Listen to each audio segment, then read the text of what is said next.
नमस्कार दोस्तों। आपका ऑनलाइन पढ़ाई यूट्यूब चैनल पर हार्दिक अभिनंदन है, स्वागत है। मित्रों, हम भारतीय राज्य व्यवस्था पर चर्चा कर रहे थे और उसमें हमने काफ़ी हद तक चर्चा भी किया था कि भारतीय संविधान या संविधान क्या है। तो मैंने बताया था कि संविधान नियमों का समूह है जिसके तहत सरकार जनता पर शासन करती है। नियम लिखित और अलिखित दोनों प्रकार के हो सकते हैं। तो भारत में तो लिखित संविधान है, जबकि यूके, इजराइल, न्यूजीलैंड जैसे देशों में अलिखित संविधान है, वहाँ परंपराओं पर आधारित संविधान है। जबकि हमें मेन चर्चा भारतीय संविधान की करनी है, तो हम भारतीय संविधान पर ही आते हैं। तो भागीरथ सिंह जी बोल रहे हैं, नमस्ते गुरु जी। नमस्ते, आपको बहुत बहुत नमस्ते, सभी को नमस्ते। तो हम मेनली भारतीय संविधान की प्रकृति पर या विशेषताओं पर चर्चा कर रहे थे कि भारतीय संविधान की प्रकृति क्या है, विशेषताएं क्या हैं। तो ये हमारा टॉपिक चल रहा था। मैं रिपीट कर देता हूँ कल का भी, लेकिन मित्रों आपको ध्यान रखना है, जो आरएस वाले हैं वो 50 शब्दों में, 15 शब्दों में, 100 शब्दों में इसको लिख कर भी देखेंगे कि सिंपल यही क्वेश्चन आपके सामने आ जाएगा कि भारतीय संविधान की प्रकृति या विशेषताएं क्या हैं। तो सभी विशेषताएं लिखनी है, आप लिख के देना, फिर उसमें सेंड भी करना। आपको व्हाट्सअप नंबर भी दिए जाएंगे, उसमें आप सेंड करके चेक भी करा पाएंगे। तो आप इसमें बिल्कुल भी परेशान होने की ज़रूरत नहीं है। तो अब भारतीय संविधान की प्रकृति में मैंने कुछ विशेषताएं आपको बताई थी। पहली विशेषता की मैंने चर्चा की थी, निर्मित संविधान है। तो मैंने बताया था भारतीय संविधान एक निर्मित संविधान है, क्योंकि इसका जो निर्माण है एक संविधान सभा द्वारा किया गया था। ये संविधान सभा कैबिनेट मिशन की सिफारिश पर बनी थी। कैबिनेट मिशन के अध्यक्ष पैथिक लॉरेंस थे, एवी अलेक्जेंडर और स्टफर्ड क्रिप्स इसके मेंबर थे। इसकी पहली बैठक 9 दिसंबर 1946 को हुई थी। 9 दिसंबर 1946 को इसके पहले अस्थायी अध्यक्ष बने थे सच्चिदानंद सिन्हा, जो बिहार से थे। उसके बाद 11 दिसंबर को डॉक्टर राजेंद्र प्रसाद संविधान सभा के स्थायी अध्यक्ष बने थे। 13 दिसंबर को बेसिकली नेहरू जी ने यहाँ प्रस्तावना या उद्देशिका को संविधान सभा के समक्ष रखा था, वही प्रस्तावना जिसे संविधान की कुंजी कहा जाता है। फिर मैंने इसका बताया भी था, इसमें टाइम कितना लगा था, 2 वर्ष 11 माह 17.5 दिन लगे थे। 6.4 करोड़ रुपए हमारे संविधान निर्माण पर खर्च भी हुए थे। और इसके अतिरिक्त मैंने ये भी बताया था, संविधान सभा में पहले 389 मेंबर थे, लेकिन विभाजन के बाद लास्ट में सिग्नेचर करने वाले मेंबर थे 284। ये भी मैंने आपको बताया था। और 10 लाख जनसंख्या पर एक चुना गया था, ये भी बात मैंने बताई थी। साथ में मैंने आपको बताया था तत्कालिक जो विधानसभा के चुनाव हुए थे, यानी कि विधानसभा के सदस्यों द्वारा ही संविधान सभा के सदस्यों का चुनाव हुआ था। तो ये सारी बातें आपको ध्यान रखना है। समितियां भी ध्यान रखना है, इसकी बहुत सारी समितियां थी। मैंने कल इस चर्चा की थी कि बेसिकली प्रारूप समिति और संवैधानिक सलाहकार समिति महत्वपूर्ण थी। और इसके अतिरिक्त संघ समिति, फिर मौलिक अधिकार समिति, संचालन समिति जैसी अनेक समितियां थी, झंडा समिति, इन सब समितियों की भी महत्वपूर्ण भूमिका रही है। दूसरा लिखित संविधान है। हमारा संविधान एक लिखित संविधान है। ये भी आपकी मैंने दूसरी विशेषता आपको बताई थी।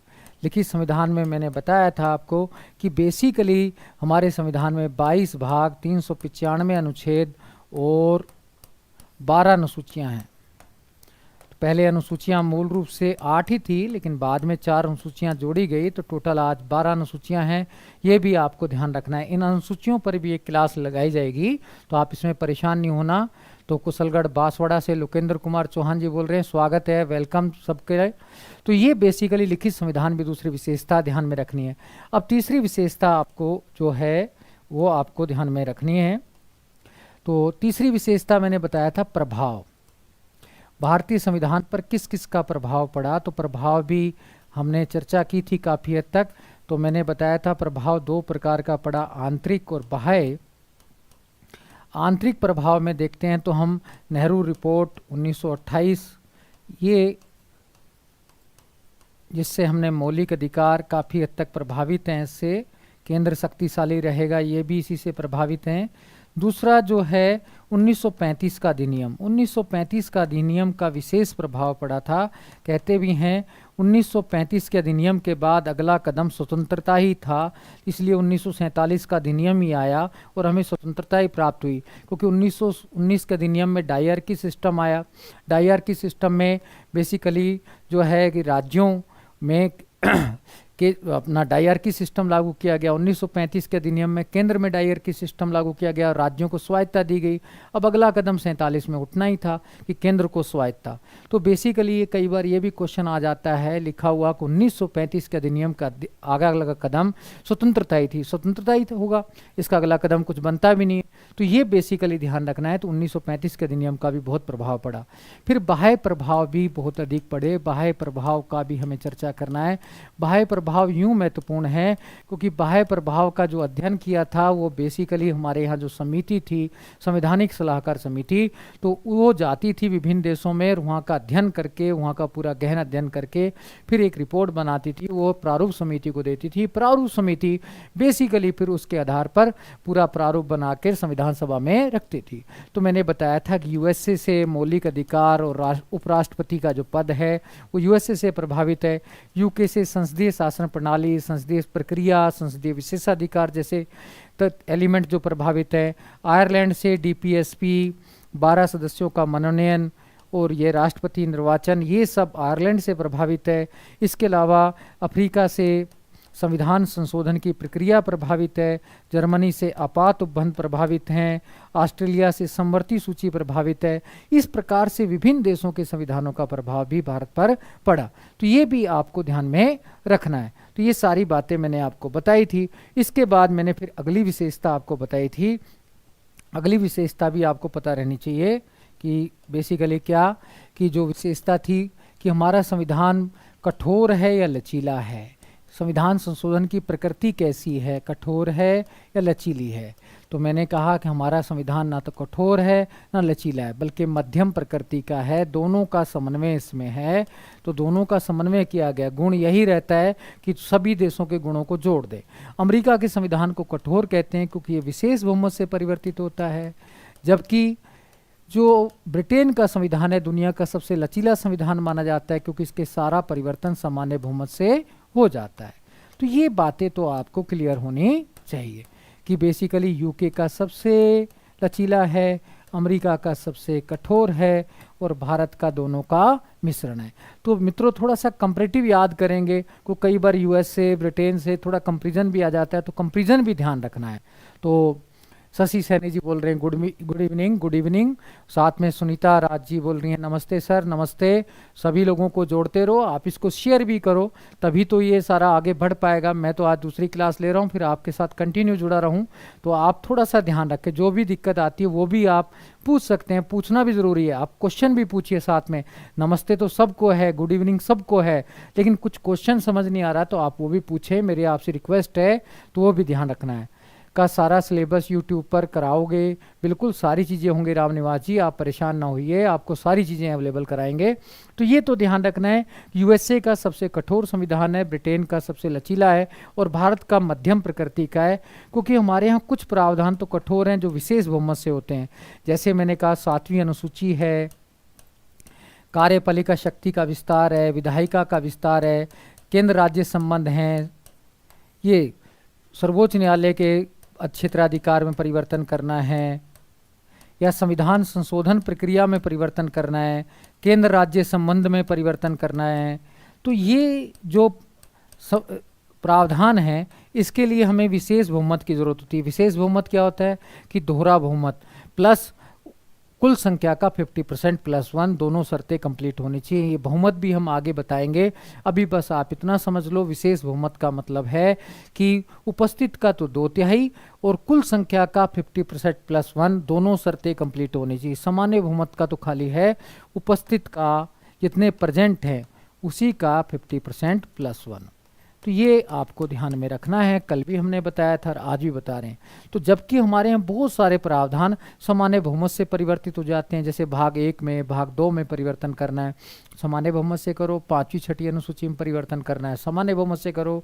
तो हमारा संविधान अद्भुत संविधान है जिसमें सभी गुणों को समाहित किया गया है, कठोर और लचीले दोनों के तत्व विद्यमान है। इतना हम सबको ध्यान में रखना है। ये मैंने कल भी बताया था, आज मैं एक नई विशेषताएं बताने की कोशिश करूंगा। तो अगली विशेषता है हमारा संविधान संघात्मक संविधान है। अब ये संघात्मक संविधान क्या होता है, एकात्मक क्या होता है, ये भी आपको ध्यान में रखना है। चलो पहले तो संघात्मक और एकात्मक में हम अंतर करने की कोशिश करते हैं। देखो मित्रों, जितने भी लोकतांत्रिक देश हैं उनमें दो प्रकार के संविधान देखने को मिलते हैं, एकात्मक और एक संघात्मक।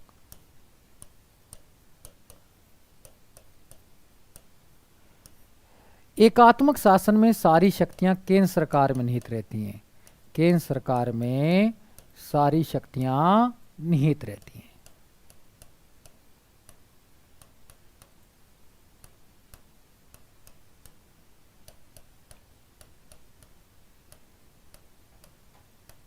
इसका एग्जाम्पल किन देशों में एकात्मक शासन पाया जाता है? यूके में। अब ये एग्जाम्पल भी ध्यान रखना है। चाइना में, जापान में, फ्रांस में, यहाँ पर एकात्मक शासन मिलेगा। अब ये थोड़ा एग्जाम्पल आपको ध्यान में रखने हैं, कहीं आप एग्जाम्पल ही भूल जाए फिर आपको दिक्कत आ जाएगी। एकात्मक शासन में क्या होता है, सारी शक्तियां केंद्र सरकार के पास होती हैं, राज्य सरकारों के पास शक्तियां नहीं होती हैं। या केंद्र का मतलब है मोदी सरकार जैसे, और राज्य का मतलब है जैसे गहलोत सरकार। तो बेसिकली आपको ध्यान रखना है कि यूके, चाइना, जापान, फ्रांस जैसे देशों में एकात्मक शासन है, वहाँ प्रधानमंत्री सर्वोच्च होता है, केंद्र सरकार ही सर्वोच्च होती है, राज्य के पास शक्तियाँ नहीं रहती, यहाँ विभाजन नहीं होता। बेसिकली संघात्मक शासन में क्या होता है, केंद्र व राज्यों के मध्य शक्तियों का विभाजन होता है, डिवीजन ऑफ पावर होता है, राज्यों के पास भी शक्तियां होती हैं। किसके पास शक्तियां रहती हैं? राज्यों के पास भी। राज्यों के पास भी शक्तियां रहती हैं, राज्य सरकारों के पास भी शक्तियां रहती हैं। तो ये आपको ध्यान में रखना है कि ये शक्तियां रहती हैं, डिवीजन रहता है, आपको पता है ना। तो ये बेसिकली शक्तियों का विभाजन, राज्य सरकारों के पास भी शक्तियां रहती हैं, ये संघात्मक शासन है। बेसिकली जितने भी बड़े देश हैं वहाँ पर संघात्मक शासन है। भारत हो, चाहे कनाडा हो, चाहे अमेरिका हो, चाहे रूस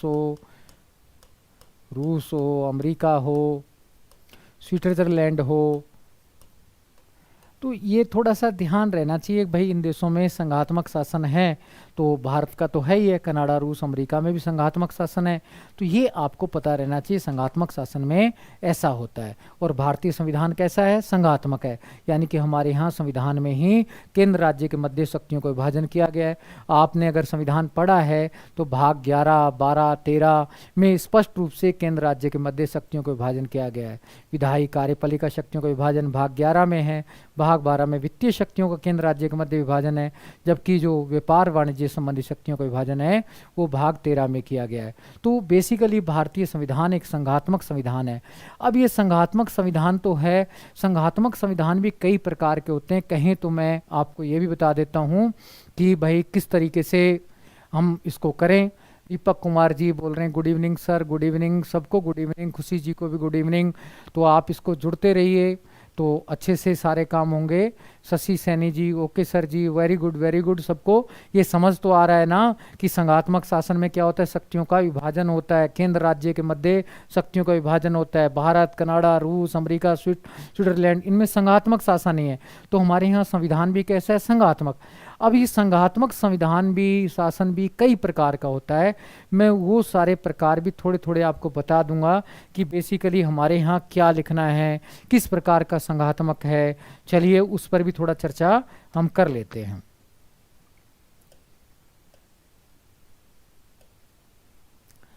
ये है संघात्मक शासन।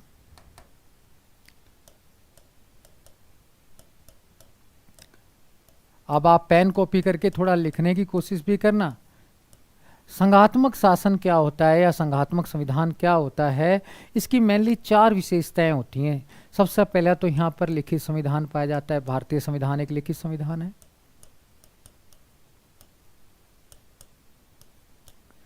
फिर बेसिकली क्या है, स्वतंत्र न्यायपालिका पाई जाती है। हमारे यहाँ भी स्वतंत्र न्यायपालिका है। तीसरी विशेषता, केंद्र व राज्य के मध्य शक्तियों का विभाजन होता है। हमारे यहाँ भी है।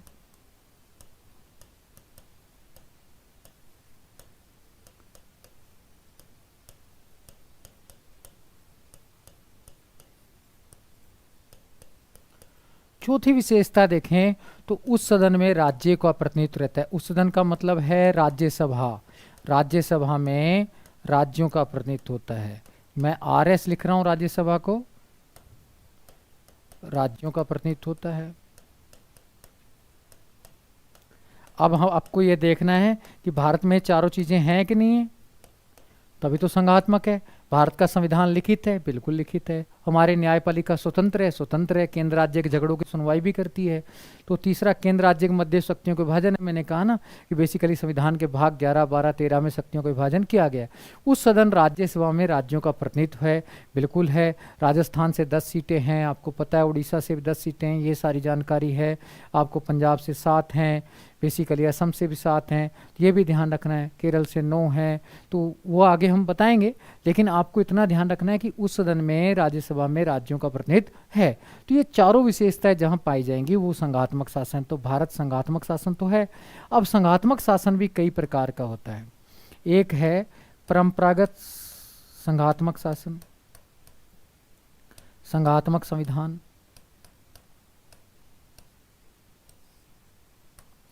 दूसरा है एकात्मक संघात्मक। तीसरा है सहकारी संघवाद।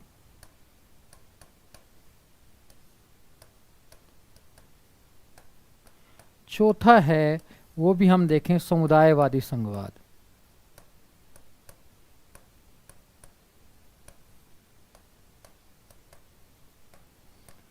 अब मित्रों, ये चारों विशेषताएं तो इन सब में पाई जाती हैं। चार तो कॉमन हैं, इन सब में ये चार विशेषताएं पाई जाएंगी। अब इसके अलावा ये चार तो सब में मिलेंगी। चार प्लस क्या है, चार के बाद प्लस क्या है, चार के बाद प्लस क्या है, वो ध्यान रखना है। उसमें डिफरेंस है कहीं जो अगली विशेषता में। चार तो सब में है। अब जैसे परंपरागत संघात्मक शासन का उदाहरण है यूएसए। यूएसए का मतलब United state of America, America का उदाहरण है। अब यहाँ पर ये चार विशेषताएं तो पाई जाती हैं। साथ में क्या है, राज्यों की पृथक न्यायपालिका हो जाती है, दोहरी नागरिकता है, ऐसे लक्षण और पाए जाते हैं। भारत में नहीं पाए जाते दोहरी नागरिकता, हमारे यहाँ तो एकल नागरिकता है। और राज्यों के अलग से न्यायपालिका भी नहीं पाई जाती। जो हमारे यहाँ उच्च न्यायालय है वो सुप्रीम कोर्ट के अधीन होता है, एकल न्यायपालिका है। तो यहाँ पर वो सिस्टम पाया जाता है, दोहरी नागरिकता। और बेसिकली न्यायपालिका भी राज्यों की पृथक से होती है, यानी कि दोहरी न्यायपालिका भी पाई जाती है। तो ये परंपरागत संघवाद का उदाहरण है यूएसए। तो ये तो परंपरागत है। एकात्मक संघात्मक में क्या होता है, ये चार लक्षण तो होते हैं, साथ में केंद्र सरकार के पास ज्यादा शक्तियां होती हैं। केंद्र सरकार के पास ज्यादा शक्तियां होती हैं, ज्यादा शक्तियां।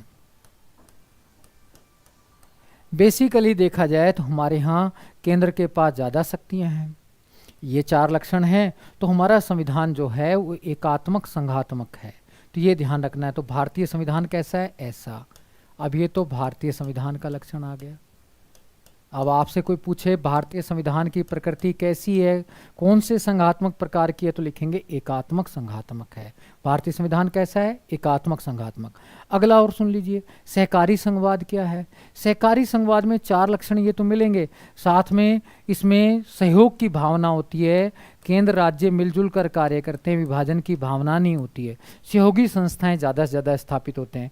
कनाडा में ये पाया जाता है, और व्यवहार में भारत में ऐसा है। आप एक बात ध्यान रखनी है, आपको ये दो सबसे इंपॉर्टेंट हैं, ये ध्यान रखना है। भारतीय संविधान कैसा है, एकात्मक संघात्मक है। भारतीय शासन व्यवस्था कैसी है, सहकारी संघवाद पर आधारित है। हमारे यहाँ सब काम नारियल की तरह चलता है। जैसे नारियल क्या है, ऊपर से देखने में बड़ा कठोर होता है, अंदर से कैसा होता है, बड़ा ही मुलायम होता है। तो वास्तव में भारतीय संविधान तो एकात्मक संघवाद है, लेकिन हमारी वास्तव में व्यवहारिक शासन व्यवस्था कैसी है, वो सहकारी संघवाद है। तो ये आपको ध्यान रखना है। अगर सिंपल क्वेश्चन है भारतीय संविधान कैसा है, तो एकात्मक संघात्मक पर आधारित है। यदि सिंपल ऐसे पूछे भारतीय शासन कैसा है, तो सहकारी संघवाद पर आधारित है। तो ये आपको कन्फ्यूजन कभी नहीं होना चाहिए। भारतीय संविधान के बारे में आप आंसर मारेंगे एकात्मक संघात्मक, और सहकारी संघवाद के बारे में मारेंगे कि सहयोगी संघवाद पर आधारित है। भारत में एकहरी नागरिकता है बेटा, अभी तो एकहरी नागरिकता है, दोहरी नागरिकता कहाँ से लाएंगे, ठीक है ना। अभी दोहरी नागरिकता नहीं आई है, ये गहरी नागरिकता है। हमारे यहाँ राज्यों को अलग से नागरिकता देने का अधिकार नहीं होता है, ठीक है ना। ये ध्यान रखना है सुनीता जी आपको, कहीं दोहरी नागरिकता तो नहीं पढ़ लिया, वो मत पढ़ लेना, दोहरी नागरिकता नहीं है हमारे यहाँ। तो ये आपको ध्यान में रखना है कि सहकारी संघवाद का जो है सिस्टम, ये सारा काम ध्यान में रखना है। अगला है समुदायवादी संघवाद। समुदायवादी संघवाद का जो है तो वो उदाहरण कहाँ देखने को मिलता है, वो क्या होता है। समुदायवादी संघवाद में भी ये 4 लक्षण तो मिलते हैं, साथ में धर्म, जाति, संस्कृति के आधार पर केंद्र राज्य के मध्य शक्तियों का विभाजन पाया जाता है।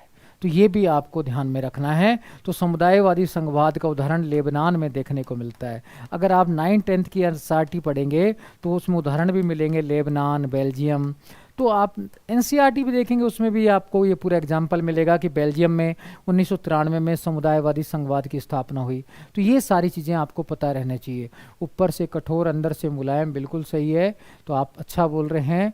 नासिमा रोजी बोल रहे हैं गुड इवनिंग, गुड इवनिंग सबको, मेरी गुड इवनिंग। लेकिन अब बेटा ये कॉन्सेप्ट है, इसको अगर समझ लेंगे तो आपके क्वेश्चन गलत नहीं होंगे, नहीं तो आपके बहुत ज़्यादा गलत होंगे, ठीक है ना, ठीक है ना। तो ये ध्यान में रखना है, बस ये कॉन्सेप्ट समझ आना चाहिए कि हमारे यहाँ संघात्मक शासन तो है, संघात्मक में भी संविधान कैसा है कि बेसिकली एकात्मक संघात्मक है। भारतीय शासन कैसा है, सहकारी संघवाद पर आधारित है। इसलिए कहते हैं कि क्वेश्चन पहले पढ़ना चाहिए। जब क्वेश्चन पढ़ लेते हैं तो आधा आंसर तभी हो जाता है। अगर आप क्वेश्चन ही नहीं पढ़ेंगे तो आपका आंसर भी नहीं होगा। तो पहले क्वेश्चन पढ़ना है कि उसमें भारतीय संविधान लिखा है कि शासन।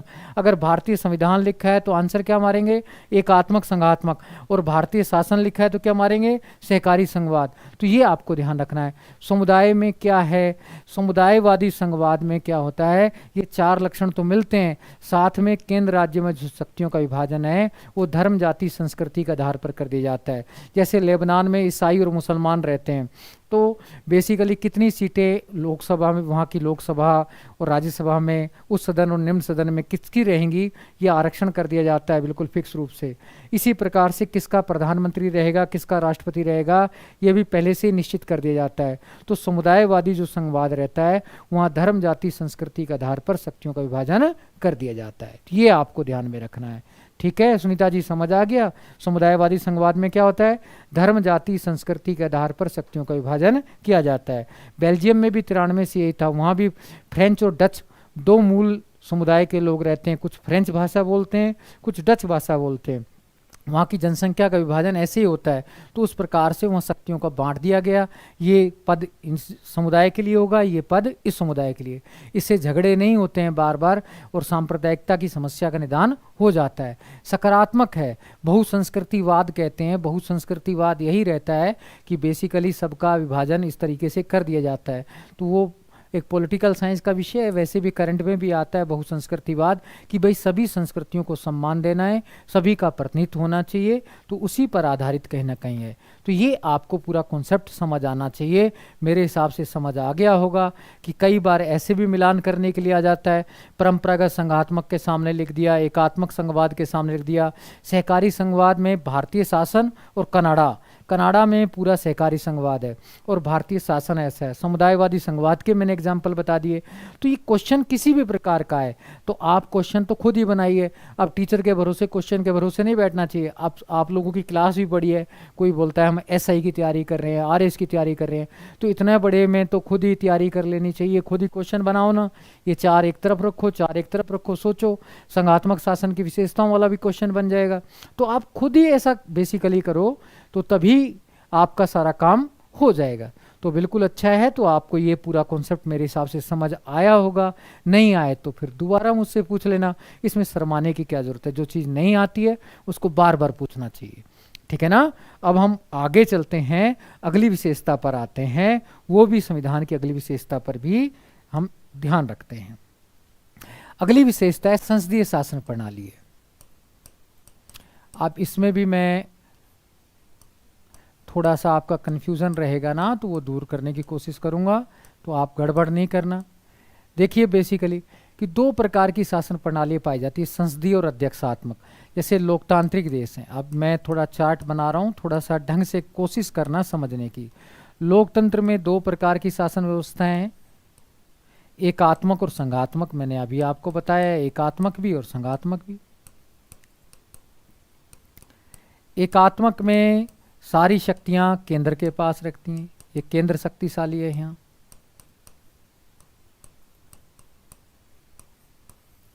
केंद्र के पास सारी शक्तियां, यहाँ शक्तियों का विभाजन पाया जाता है केंद्र राज्यों के मध्य। यहाँ राज्यों को प्रेफरेंस दी जाती है, राज्य सरकार को स्वायत्तता।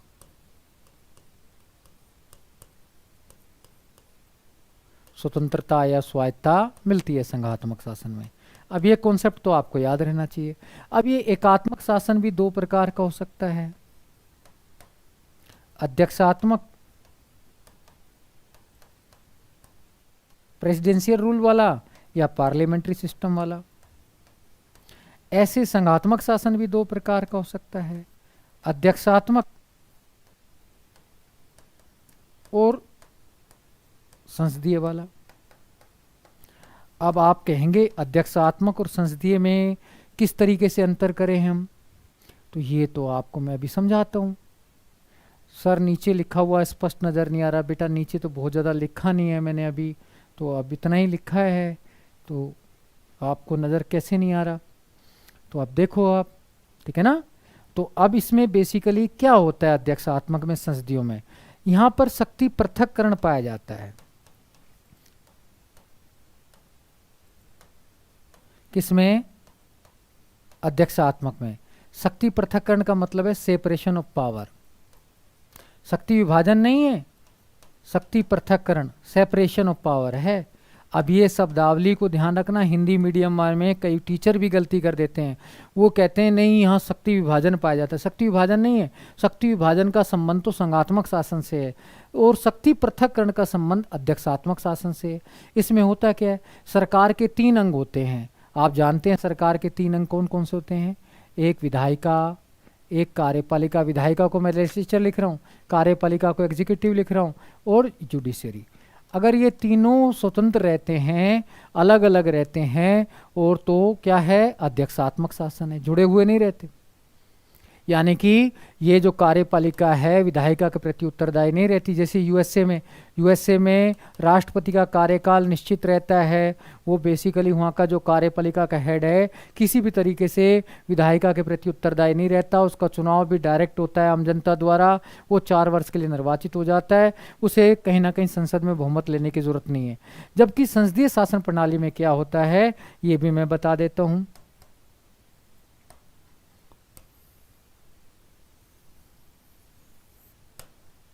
संसदीय शासन प्रणाली में ये बेसिकली जो है,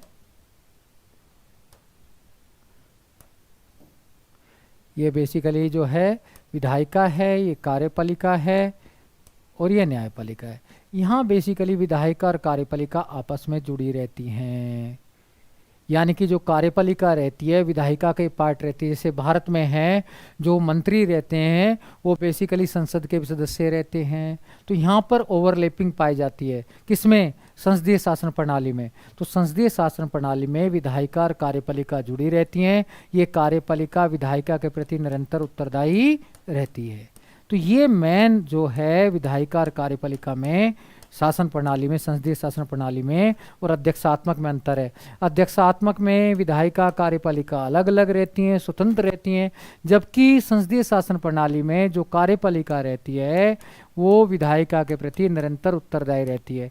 हमारे यहाँ चाहे प्रधानमंत्री हों चाहे मुख्यमंत्री हों तभी तक अपने पद पर बने रहते हैं जब तक उनका संसद या विधानसभा में बहुमत है। विधानसभा में बहुमत खत्म तो सारी चीज़ें खत्म।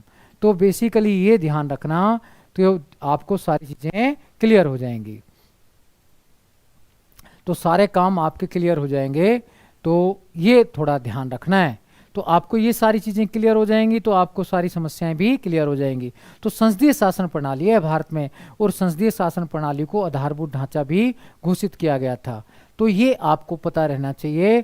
तो आपको सारी चीज़ें क्लियर होती जाएंगी कि बेसिकली संसदीय शासन प्रणाली कहाँ है, भारत में पाई जाती है। और भारत में संसदीय शासन प्रणाली का मतलब है कि बेसिकली जो कार्यपालिका है विधानसभा का भाग होती है और विधानसभा के प्रति निरंतर उत्तरदायी होती है। तो ये सारी चीज़ें जब आपको क्लियर हैं तो आपको समस्या नहीं आएगी। तो मित्रों ये ध्यान रखना है, भारत में संसदीय शासन प्रणाली है और संसदीय शासन प्रणाली को आधारभूत ढांचे का भाग भी घोषित किया गया है। तो ये आपको गड़बड़ नहीं करना है, तो आप सारे काम ढंग से करेंगे तो आपको सारी चीज़ें समझ में आएगी। तो संसदीय शासन प्रणाली के बाद हम अगली विशेषता देखते हैं। अगली विशेषता कौन सी है? हमारा संविधान गणतांत्रिक संविधान है। गणतांत्रिक संविधान में क्या होता है ये भी मैं बता देता हूँ। वैसे तो आपने पढ़ा होगा, आप बड़े इंटेलिजेंट हैं, सब लोग बहुत इंटेलिजेंट हैं सारे। तो आप लोग शेयर कर रहे हैं, बहुत अच्छा। शशि सैनी जी बोल रहे हैं, कैलाश चंद्र शर्मा जी बोल रहे हैं, तो आप लोग मेहनत करते रहो। कोई सवाल नहीं आ रहा तो पूछो। तो गणतंत्र का मतलब क्या होता है? गणतंत्र की मेनली दो विशेषताएं होती हैं, वो आपको ध्यान में रखना है। पहला, जो राष्ट्र का अध्यक्ष होगा वो निर्वाचित होगा। राष्ट्र का अध्यक्ष निर्वाचित होता है, निर्वाचित होता है। पहला तो ये ध्यान रखना है। जैसे हमारे राष्ट्रपति का निर्वाचन होता है, हमारा राष्ट्रपति कोई मनोनीत नहीं होता, वंशानुगत नहीं होता। वंशानुगत हो तो बहुत गलत हो जाता है, तो हमारे यहाँ वंशानुगत नहीं है, हमारे यहाँ तो निर्वाचन होता है। पहली शर्त है गणतंत्र की कि राष्ट्र का जो अध्यक्ष होगा वो निर्वाचित होगा। इसलिए कहते हैं भारत गणतंत्र तो है लेकिन यूके गणतंत्र नहीं है। गणतंत्र शासन व्यवस्था कहाँ नहीं पाई जाती? यूके, जापान में, क्योंकि वहाँ पर तो राजा रहता है, वंशानुगत रहता है। तो यहाँ पर गणतंत्र शासन प्रणाली नहीं है, जबकि भारत एक गणतांत्रिक है क्योंकि भारत का राष्ट्राध्यक्ष यानी कि राष्ट्रपति निर्वाचित होता है। दूसरी विशेषता क्या है मित्रों, ये भी आपको ध्यान रखना है। दूसरी विशेषता है कि बेसिकली जो गणतंत्र का मतलब है नागरिकता, कि राष्ट्रपति भारत का प्रथम नागरिक भी होगा, तो जो राज्याध्यक्ष होगा वो प्रथम नागरिक होगा, राष्ट्र का प्रथम नागरिक होगा। इसका क्या मतलब है? ये प्रावधान क्यों किया गया, क्या जरूरत पड़ी थी? इसका मतलब है राष्ट्रपति कोई बहुत पावर वाला नहीं है, वो भी एक आम नागरिक ही है, यानी कि वो बस प्रथम नागरिक है। इसलिए मित्रों कहते हैं जो गणतंत्र की अवधारणा है वो नागरिकता पर बल देती है। एक बार आईएएस में क्वेश्चन भी आया था कि वास्तव में नागरिकता की अवधारणा बल देती है गणतंत्र पर या लोकतंत्र पर? तो गणतंत्र पर, क्योंकि हमारा राष्ट्रपति प्रथम नागरिक होता है। तो ये बात आपको कॉन्सेप्ट क्लियर हो जाना चाहिए। गणतंत्र का मतलब है एक तो राष्ट्र का अध्यक्ष निर्वाचित होगा, दूसरा राज्याध्यक्ष राष्ट्र का प्रथम नागरिक होगा, यानी कि गणतंत्र का मतलब है नागरिकता को इंपॉर्टेंट दिया जाएगा, ना कि प्रजा को।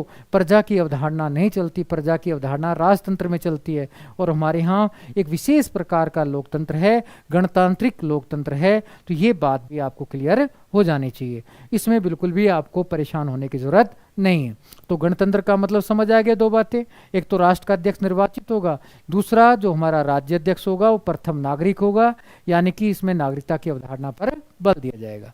अगली विशेषता संविधान की देखते हैं मित्रों, तो वो भी आपको मैं बता देता हूं, आपको परेशान होने की जरूरत नहीं है। सामाजिक न्याय पर बल।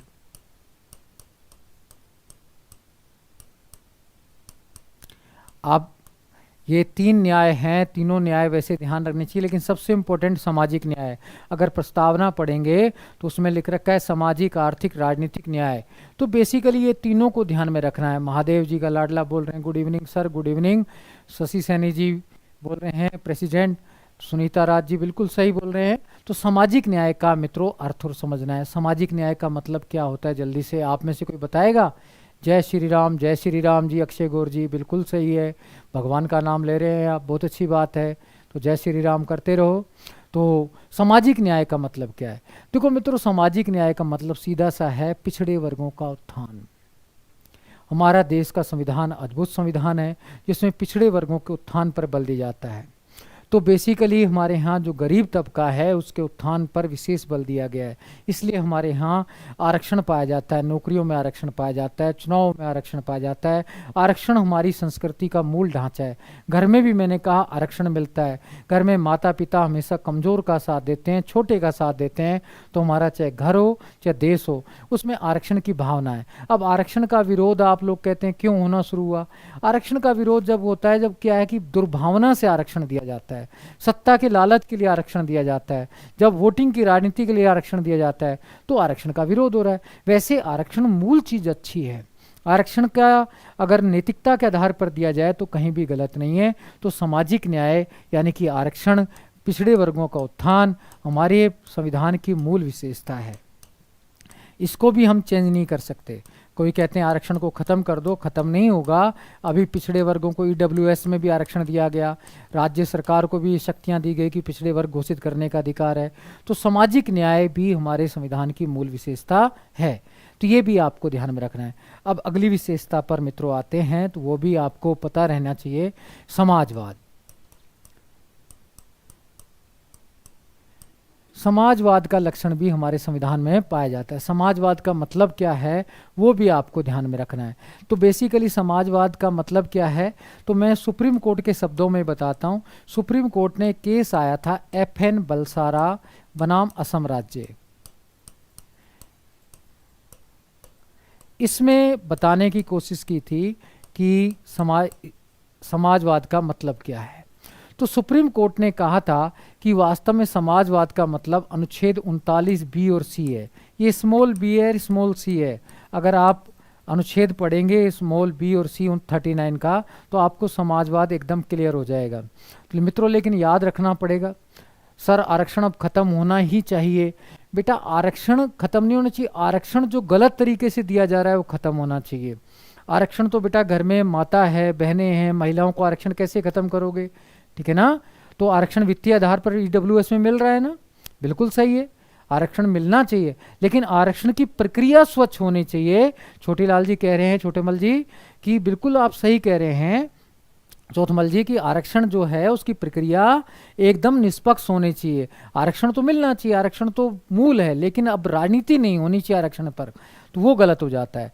अब आप अनुच्छेद 39B और C क्या है, अनुच्छेद में प्रावधान क्या है, वो भी ध्यान रखना है।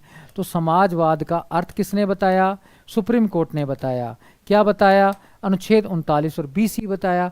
अब कोई बता सकता है तो देखो कौन बताएगा। अक्षय गौर कह रहे हैं मैं बताता हूँ,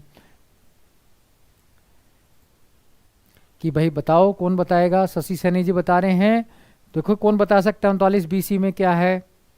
लगता है संविधान थोड़ा बहुत तो पढ़ा होगा, बहुत इंटेलिजेंट लग रहे हैं। रजत मिश्रा जी प्रणाम सर, प्रणाम सबको, प्रणाम मेरा। मिश्रा जी थोड़ा सा बताओ 39BC में, कोई लिख के कमेंट करो जल्दी से, क्या है 39BC में। नहीं कर रहे, अभी तक किसी का कमेंट ही नहीं आ रहा, ये हालत है। आ रहा है, अक्षय जी सही कहा आपने, अक्षय जी तो सही कह रहे हैं। अब 39BC का भी अर्थ बता दो। नहीं, इसमें क्या है अनुच्छेद 39B में, अनुच्छेद 39B में लिखा है देश के संसाधनों का प्रयोग सामूहिक हित में हो जाएगा, किया जाएगा, पूरे सबके हित में किया जाएगा, पर्टिकुलर एक वर्ग के हितों में नहीं किया जाएगा। तो 39B में क्या प्रावधान है? देश के संसाधनों का प्रयोग सामूहिक हित में किया जाएगा, किसी एक वर्ग के हितों में नहीं किया जाएगा, प्रयोग सामूहिक हित में किया जाएगा, यानी कि सबके साथ किया जाएगा, सबका साथ सबका विकास, वो वाली बात की जाएगी, सबका ध्यान रखा जाएगा। अब ये नहीं है पूरे देश के संसाधन एक ही वर्ग खा जाए या एक ही प्रकार के लोग खा जाए, नहीं। जो हमारे देश के संसाधन हैं सबके विकास के लिए, उसमें सबकी भागीदारी होनी चाहिए, सबको लाभ मिलना चाहिए, उसका सबको भाग मिलना चाहिए। तो ये अब C में क्या है? धन के केंद्रीकरण पर रोक, यानी कि ऐसा ना हो कुछ लोगों के पास धन सीमित हो जाए, बस हमारे जो उद्योगपति हैं बस उन्हीं 20 लोगों के पास धन हो, ऐसा नहीं। तो इसमें स्पष्ट प्रावधान किया गया, धन के केंद्रीकरण पर रोक लगेगी। कि यानी कि धन कुछ लोगों के हाथ में सिमटने नहीं दिया जाएगा, धन का विकेंद्रीकरण किया जाएगा। तो ये समाजवाद के दो अर्थ हैं। तो समाजवाद का अर्थ भी आपको ध्यान रहना चाहिए। केस भी FN बलसारा बनाम असम राज्य ध्यान रहना चाहिए। तो मित्रों, जब ये बातें ध्यान रहेंगी तो ये भूलना भी नहीं चाहिए, आगे प्रस्तावना में भी काम आएगा, फिर DPSP में काम आएगा। तो 39 BC आपको सब चीज़ें ध्यान में रखना है, ठीक है ना। वो तो बेटा गरिमा में छोतमल जी, वो तो बाद में ध्यान रख लेना, आप तो 39 BC ध्यान रख लो। CDEF पे मत जाओ अभी, आप सिर्फ B और C ध्यान रख लो, इतनी कृपा कर दो तो आपका बिल्कुल बहुत बढ़िया हो जाएगा, ठीक है ना। फिर हम DPSP पढ़ेंगे तो सारे 39 वाले सारे बताएंगे, ABCF तक पूरे बताएंगे, आप टेंशन ना लो। तो आप अभी तो ये दो ध्यान रखना जरूरी है जो समाजवाद से संबंधित है। अब अगली चीज को आपको ध्यान रखना है कि अगली विशेषता संविधान की है, वो भी आपको पता रहनी चाहिए। इसमें अगली विशेषता में कहते हैं भारतीय संविधान में उदारवाद, समाजवाद और गांधीवाद तीनों का मिश्रण है।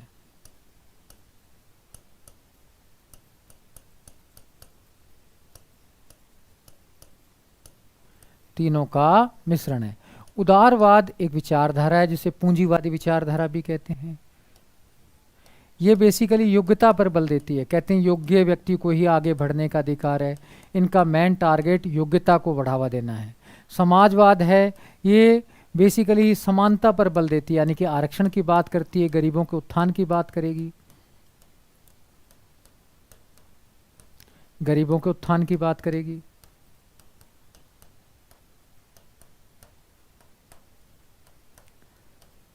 जो गांधीवाद है वो नैतिकता की बात करेगी।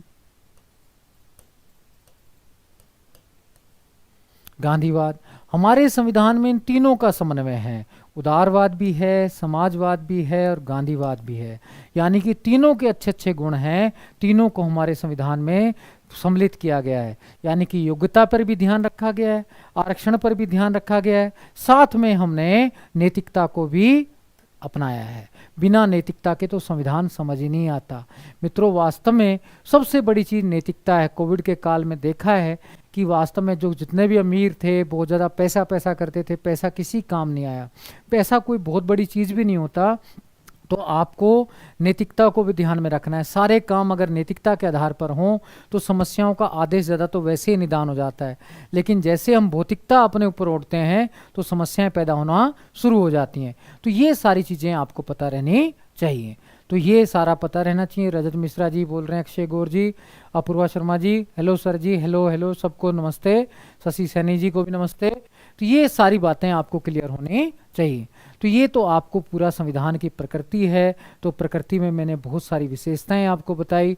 तो विशेषताएं जितनी भी हैं वो मित्रों आपको याद रख के रखेंगे और इस पर ये क्वेश्चन भी बना बना के देखेंगे। साथ में कौन कौन से क्वेश्चन बनते हैं, अब सिंपल है, भारतीय संविधान में उदारवाद का लक्षण पाया जाता है, समाजवाद का या गांधीवाद का, तीनों का, तो आप क्या आंसर मारेंगे? तीनों का। तो ये ध्यान में रखना है। समाजवाद का मतलब क्या है, अनुच्छेद 39 BC से है या CD से है तो BC से है। तो ये जितने भी क्वेश्चन बनते हैं आप स्वयं बना बना के देखें तो आपको आसानी से होंगे। साथ में लिख लिख कर भी देखें ताकि मेंस की तैयारी भी आपकी हो सके, तो आपको समस्याएं नहीं आएंगी। तो ये सारी बातें आप अगर आपको पता रहेंगी तो आप आसानी से सारे काम कर सकते हैं। अब आगे भी हम आपको बता देते हैं, भारतीय संविधान जो है 22 भाग हैं, 395 अनुच्छेद हैं। हम इनको भी एक सारणी के माध्यम से समझाने की थोड़ा कोशिश करते हैं। तो आपको मित्रों ये भारतीय संविधान है।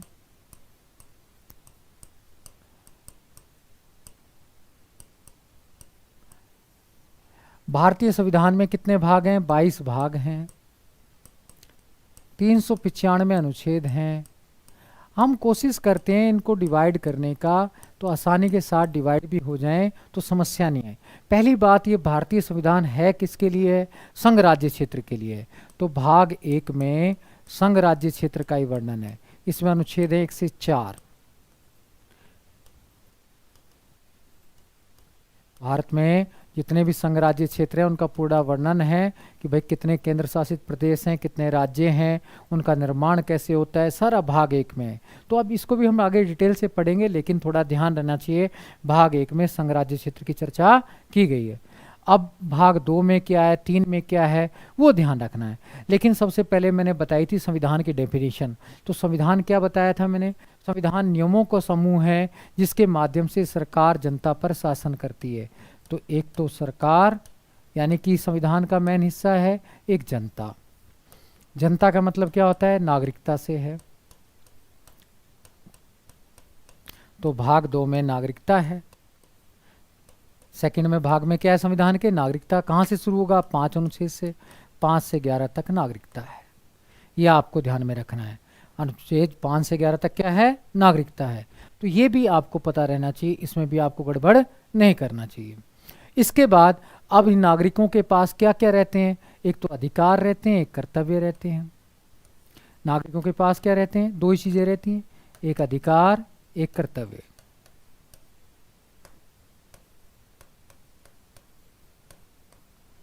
अब मित्रों आपको एक बात ध्यान रखनी है कि हमारे यहाँ अधिकारों को भी 2 भागों में बांटा गया है। अब वो 2 भागों में क्या बांटा गया है तो वो भी आपको थोड़ा मैं बता देता हूँ। एक्चुअली क्या है, आपको ध्यान रखना है कि अधिकारों को 2 भागों में क्यों बांटा गया है। बेसिक रीजन है, आपको ध्यान है कि हम 250 वर्षों तक अंग्रेजी शासन के अधीन रहे थे। अब अंग्रेजी शासन के बहुत ज़्यादा अधीन रहे थे, तो इसलिए क्या है कि हम इतने ज़्यादा विकसित तो नहीं थे कि तत्काल सारी जनता को तत्काल सारे अधिकार देते। इसलिए हमारे नेताओं ने अधिकारों को 2 भागों में बांट दिया। पहला तो बेसिकली फंडामेंटल राइट, मौलिक अधिकार जिसे कहते हैं। दूसरा डीपीएसपी, जिन्हें नीति निषेधक तत्व कहते हैं। फंडामेंटल राइट अधिकार तो तत्काल दे दिए गए, ये वाद योग्य हैं। अगर ये हमें प्राप्त नहीं होते तो हम सुप्रीम कोर्ट में जा सकते हैं। जबकि दूसरे जो नीति निषेधक तत्व हैं ये वाद योग्य नहीं है, ये भविष्य लक्ष्य अधिकार है। कैसे अधिकार हैं? भविष्य लक्ष्य, ये भविष्य में हमें मिलेंगे, ये वाद योग्य नहीं है।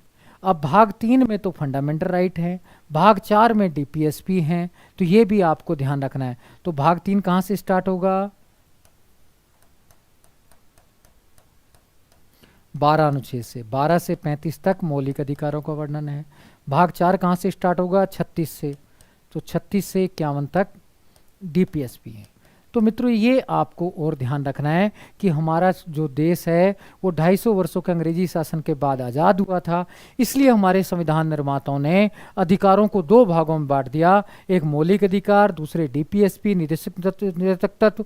जो मौलिक अधिकार हैं ये तत्काल दे दिए गए, यानी कि अगर ये अधिकार हमें प्राप्त नहीं होते तो हम सुप्रीम कोर्ट में शिकायत कर सकते हैं, याचिका लगा सकते हैं अनुच्छेद 32 के तहत। जबकि डीपीएसपी जो भविष्य लक्ष्य अधिकार हैं ये वाद योग्य नहीं है, अगर इनकी ये हमें प्राप्त नहीं होते तो बेसिकली हम न्यायपालिका नहीं जा सकते। तो ये आपको ध्यान में रखना है, ये भविष्य लक्ष्य अधिकार है और ये हमें प्राप्त हो गए। तो वैसे भी कोई कहते हैं ना कि मान लीजिए एक चिड़िया है, अगर वो बीमार है तो अपने बच्चों को सभी प्रकार के दाने नहीं दे सकती, तो कहती भी है कि बेटा आज तो मैं आपको ये खाना उपलब्ध करा रही हूँ, भविष्य में मैं जैसे जैसे स्वस्थ होंगी तो मैं आपको और बढ़िया खाना खिलाऊंगी। अपने घर पे माता जी भी ऐसे बोल देती हैं कि बेटा अभी तो हमारे हालात ये हैं कि हम आपको इतने ही सुविधाएं दे सकते हैं, लेकिन जैसे जैसे हमारी कमाई में इनकम में वृद्धि होगी तो हम आपको और अधिकार देंगे। जो भविष्य की बातें की गई वो डीपीएसपी है, जो तत्काल दे दिया गया वो क्या? फंडामेंटल राइट है। तो ये छोटी छोटी बातें आपको ध्यान में रखनी है कि अधिकार 2 भागों में बांट दिए गए हैं। भाग 3 में फंडामेंटल राइट है, मौलिक अधिकार हैं जो वाद योग्य हैं, इनका हनन होने पर हम सुप्रीम कोर्ट जा सकते हैं। जबकि भाग 4 में डीपीएसपी हैं जो भविष्य लक्ष्य हैं, इनका हनन होने पर हम सुप्रीम कोर्ट नहीं जा सकते। फिर भाग 4A में या क में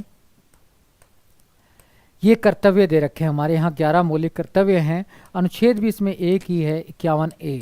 ये बेसिकली 42वें संशोधन अधिनियम द्वारा पहले 10 जोड़े गए थे, फिर 86वें द्वारा हमारा 11वां मौलिक कर्तव्य जोड़ा गया था। तो ये भी आपको ध्यान रखना है। तो ये सारी बातें जब आपको भाग 4A तक मैंने कंप्लीट करा दिया, 51A अनुच्छेद तक। अब हम आगे के भाग देखते हैं, 5वें भाग में क्या है, 6ठे भाग में क्या है, 7वें में क्या है। मैं इसको एक बार मित्रों फिर रिपीट कर देता हूँ। रवि वेगी जी बोल रहे हैं सर आप बहुत अच्छा पढ़ाते हैं। बेटा वो आप लोगों की कृपा है, तो बहुत अच्छा पढ़ा लेंगे। अभी तो थोड़ी तबीयत भी ख़राब है, आज दूसरे दिन है क्लास का, 3 महीने बाद चौक उठाया है, लेकिन आपको और अच्छा पढ़ाने की कोशिश करेंगे, जो हमारा बेस्ट है बेटा कोशिश करेंगे। लेकिन आप जुड़े रहेंगे, शेयर करते रहेंगे तो बिल्कुल क्लास भी अच्छी होती जाएगी। आप तनाव ना लीजिए। सबको प्रणाम। अक्षय गौर जी भी कर रहे हैं, पता नहीं रवि वर्गीस जी भी कर रहे हैं। तो आगे देखते हैं। तो बेसिकली मैं दोबारा से रिपीट कर देता हूँ। भाग 1 में क्या है, संघ राज्य क्षेत्रों का वर्णन है। भाग 2 में नागरिकता का वर्णन है। भाग 3 में मौलिक अधिकारों का वर्णन है। भाग 4 में डीपीएसपी का वर्णन है। भाग 4 क में बेसिकली मौलिक कर्तव्यों का वर्णन है। मौलिक कर्तव्य 11 हैं और ये 51A अनुच्छेद है, तो ये भी आपको ध्यान रखना है। अब भाग 5, 6, 7, 8, 9, 10 इनमें क्या है, ये सरकार में से संबंधित हैं, ये भी मैं आपको बता देता हूँ। तो आपको इसमें टेंशन नहीं लेने की ज़रूरत है।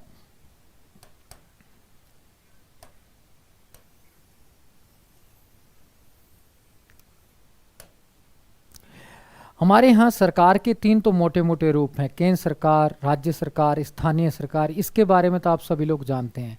लेकिन मित्रों 2 रूप और हैं हमारे सरकार के, वो भी हमें ध्यान रहने चाहिए। एक तो यूटी का जो रूप है, केंद्र शासित प्रदेश वाला, जैसे दिल्ली में अरविंद केजरीवाल है, वहाँ उपराज्यपाल ही होता है, गृह मंत्री भी नहीं होता। तो सरकार का एक स्पेशल रूप है यूटी, केंद्र शासित प्रदेश सरकार। एक रूप और आपने देखने को मिला होगा, जनजातीय सरकार। 5वीं 6ठी अनुसूची के तहत जो क्षेत्र आते हैं वहाँ भी सरकार के नियम सारे नहीं चलते हैं, वहाँ कुछ नियम उनके अनुसार ही चलते हैं। तो इस प्रकार से हमारे यहाँ सरकार के 5 रूप देखने को मिलते हैं अगर हम गहन अध्ययन करते हैं तो आपको 5 रूप ध्यान में रखने हैं। तो 5 रूप कौन कौन से हैं? पहला केंद्र सरकार है,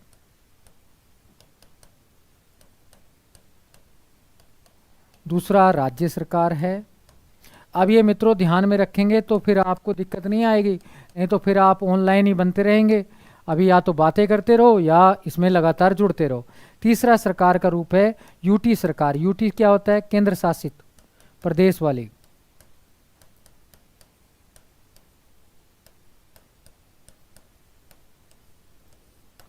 चौथा क्या है? स्थानीय सरकार।